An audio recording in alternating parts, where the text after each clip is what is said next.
এবার একই দলে জুড বেলিংহাম এবং মুস্তাফিজুর রহমান। খবরটা প্রথমে শুনে মনে হতে পারে ফুটবল ছেড়ে বুঝি এবার ক্রিকেট খেলতে শুরু করেছেন রিয়াল মাদ্রিদের তারকা এই মিডফিল্ডার। এটাও মনে হতে পারে যে ফুটবল খেলাটা বোধহয় এবার পেশা হিসেবে নিচ্ছেন মুস্তাফিজুর রহমান। দুটোর একটিও নয়, তবে একই দলে দুজনের থাকার খবরটাও সত্যি। চলুন রহস্য ভেদ করা যাক এবার।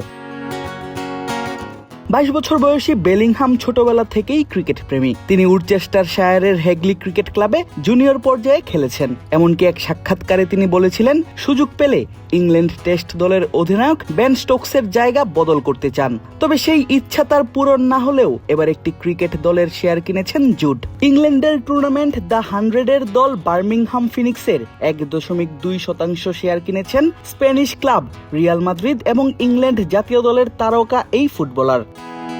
Wow, so clean. Dialogues মানে clean. Clean মানে Dialogues.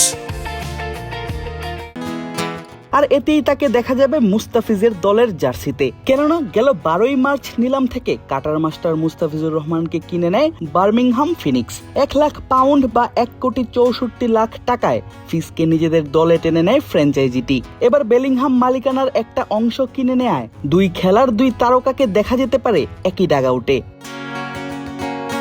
এসবাস্টন ভিত্তিক ফ্র্যাঞ্চাইজি বার্মিংহাম ফিনিক্সকে গত বছর বিক্রির জন্য তোলা হয়েছিল নিলামে। যুক্তরাষ্ট্রের বিনিয়োগকারী প্রতিষ্ঠান নাইটহেড ক্যাপিটাল ম্যানেজমেন্ট দলটির 49% শেয়ার কিনে নেয় প্রায় 40 মিলিয়ন পাউন্ডে। বাকি 51% শেয়ার নিজেদের কাছে রেখে দেয় ওয়ারউইকশায়ার কাউন্টি ক্রিকেট ক্লাব। নতুন এই চুক্তিতে উভয় পক্ষ থেকে 0.6% করে শেয়ার কিনে নিয়ে মোট 1.2% মালিকানা পেয়েছেন বেলিংহাম।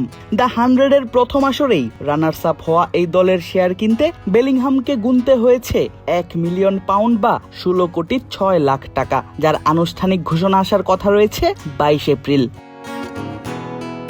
মুস্তাফিজ ছাড়াও জুড বেলিংহামের দল বার্মিংহাম ফিনিক্সে আছেন ইংল্যান্ডের জ্যাকব বেথেল, ক্রিস উড, পাকিস্তানের উসমান তারিক এবং দক্ষিণ আফ্রিকার ডোনোভান ফেরেইরা। আগামী 21 জুলাই থেকে শুরু হবার কথা রয়েছে 100 বলের এই ক্রিকেট টুর্নামেন্টের 5ম আসরের। 8 দলের এই টুর্নামেন্ট শেষ হবে 16ই আগস্ট। বাংলাদেশের ক্রিকেটারদের মধ্যে মুস্তাফিজুর রহমানই খেলছেন টুর্নামেন্টটি। আদিব আশরাফ, ক্রিক ফ্রেঞ্জি।